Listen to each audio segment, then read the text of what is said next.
Welcome back, everyone, to the Business Spotlight podcast here with Action Coach Northwest.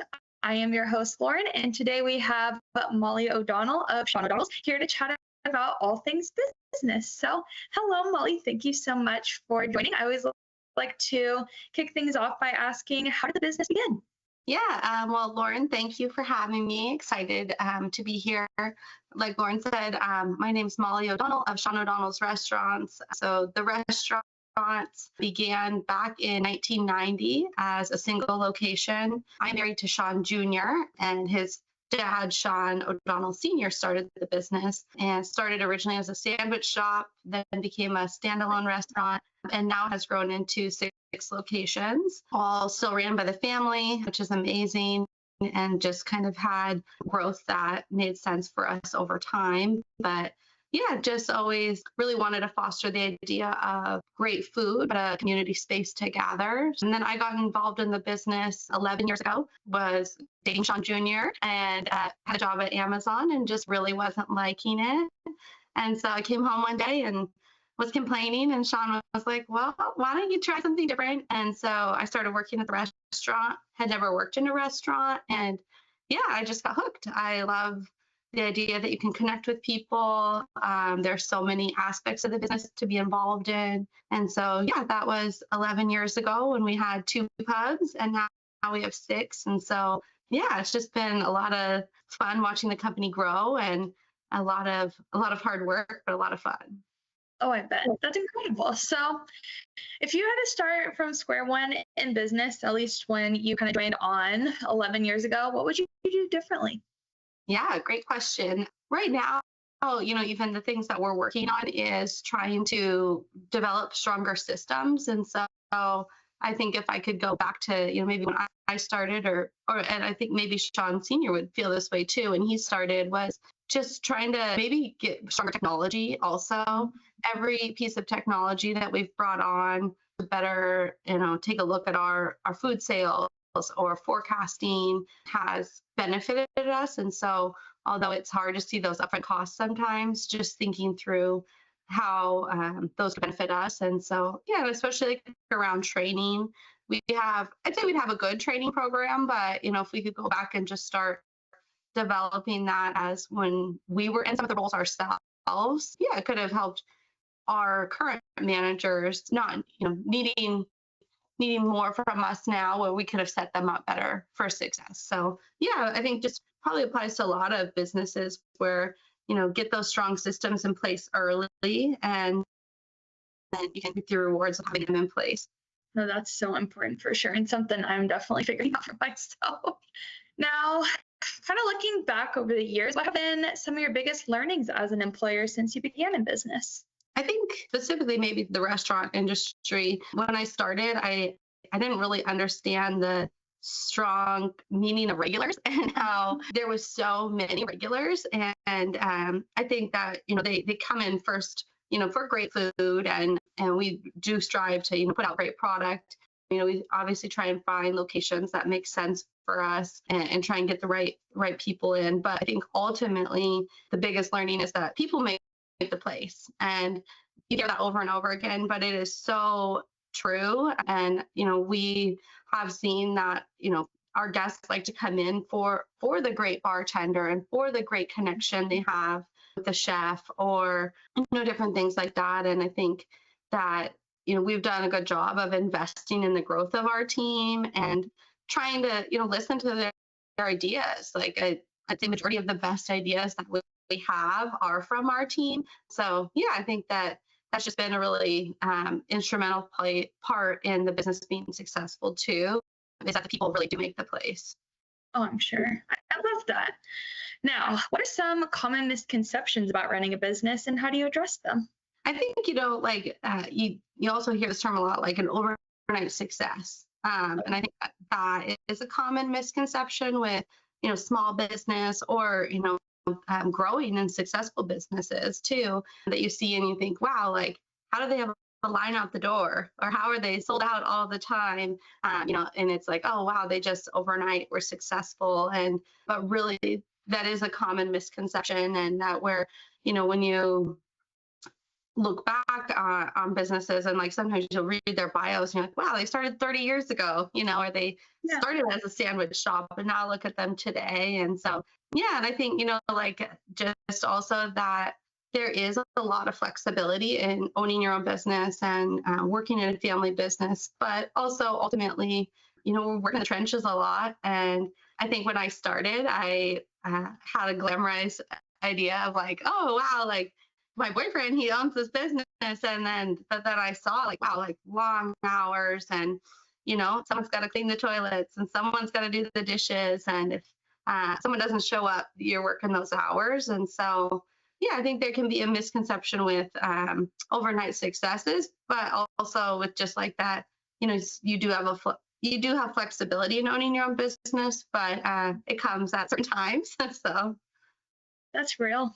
That's so true, though, and a good thing to remember for sure.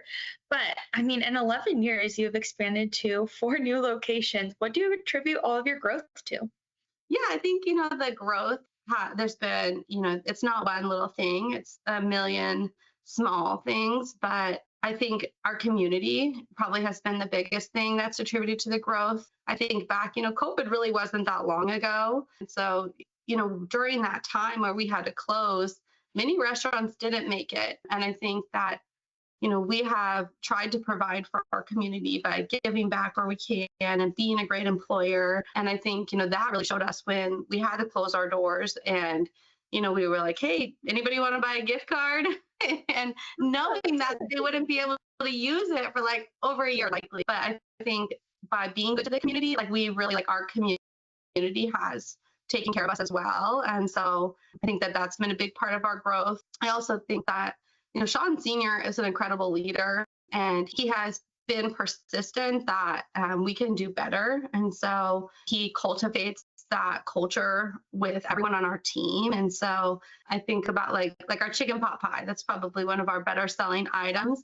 Our chef probably made that recipe two dozen times over, and it's like, okay, it's good, but can we make it better? Or okay, it's not quite there. Let's let the guests tell us feedback. And so just always pushing us to do better individually as leaders, down to everyone on our team. And so, yeah, I think that really has attributed to the growth and kind of this spirit of like keep learning too, and find what excites you, and also find that path too. So I love that.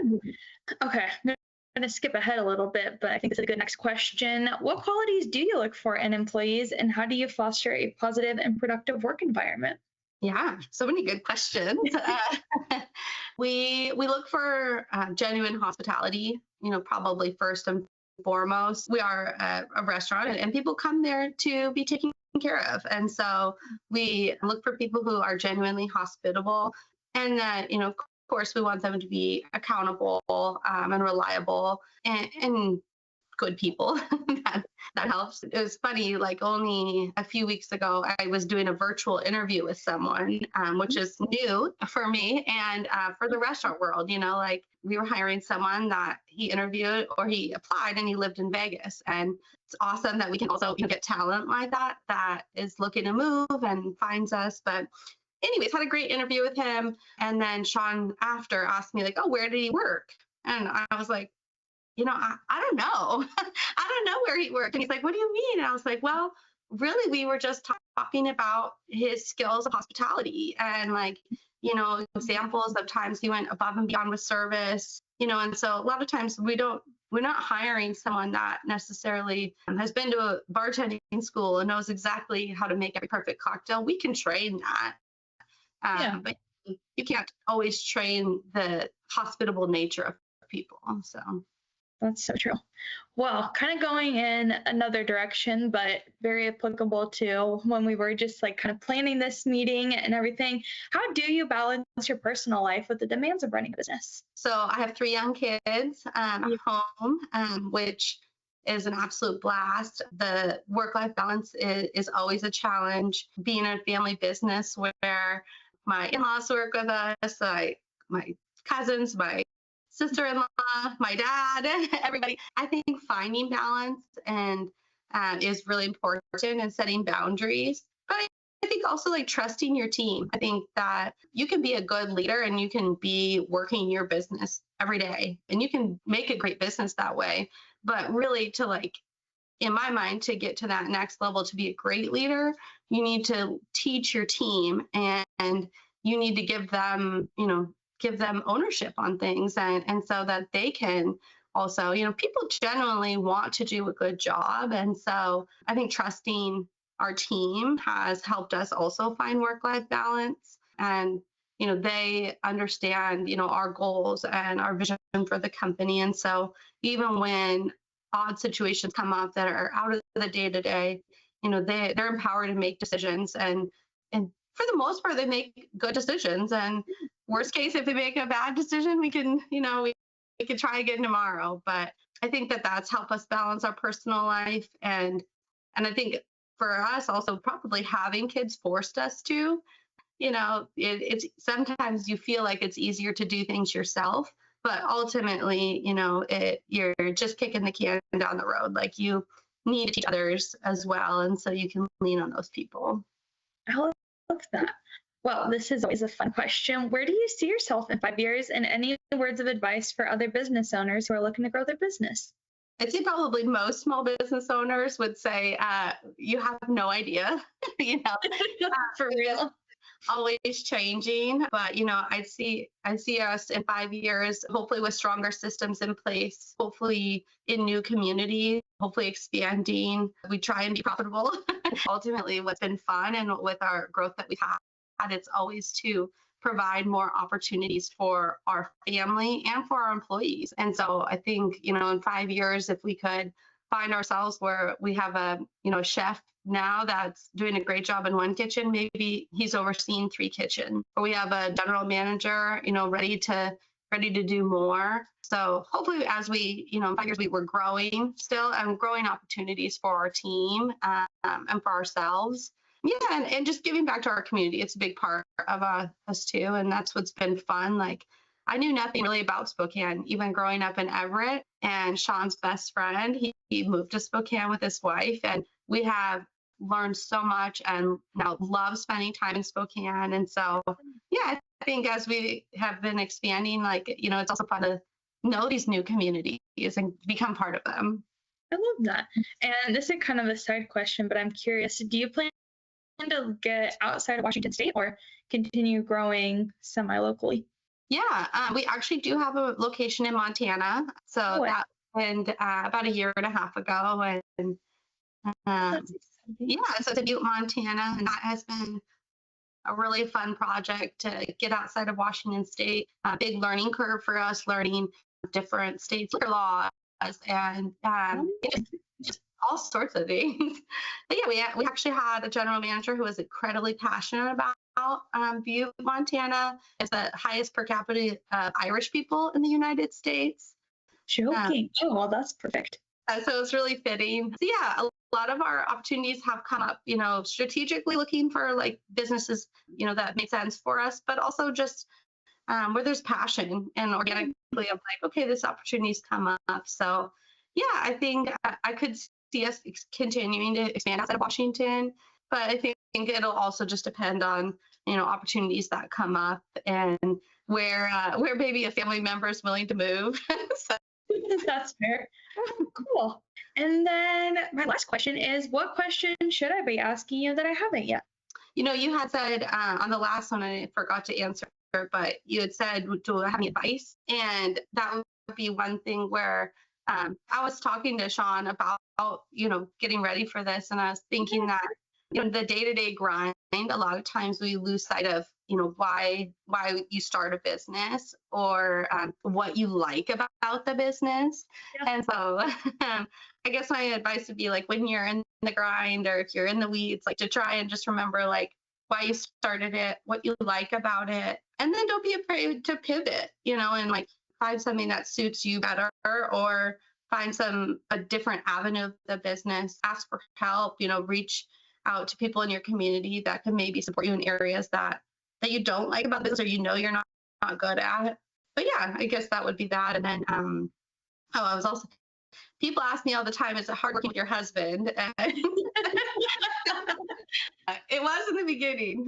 Maybe I'm biased. I think he's a good leader, but yeah, it can be.